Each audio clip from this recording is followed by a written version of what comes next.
Je vais juste donner quelques petites pistes. Évidemment, le moment, le temps de la Pâque.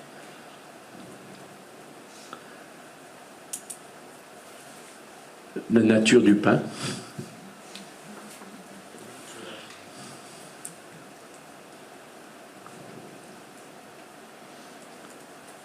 Le nombre de pains.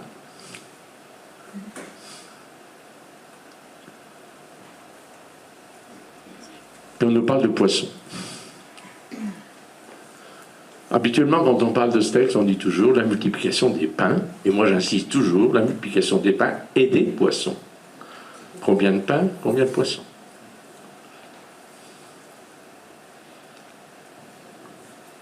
Et que signifient ces poissons?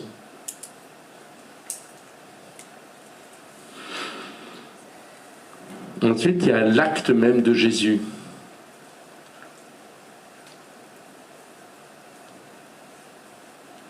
Que fait Jésus?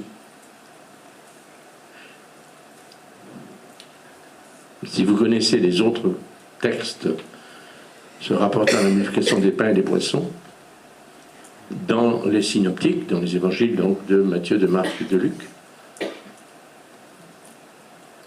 il y a une différence entre l'attitude de Jésus dans les synoptiques et l'attitude de Jésus dans le texte de Jean. Et ce n'est pas par hasard.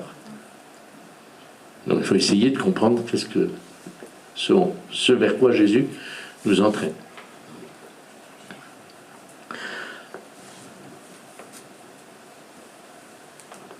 Ensuite, il y a la notion du surplus.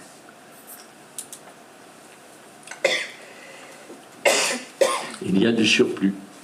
Et on le définit d'ailleurs sous forme de 12 couffins. Et qu'est-ce qu'il y a dans ces couffins? Qu'est-ce qui reste en définitive? Qu'est-ce qui est en plus? Et enfin, dernière chose, c'est l'allusion donc au prophète. Serait-ce lui le prophète? De quel prophète parle-t-on? Et à quel passage donc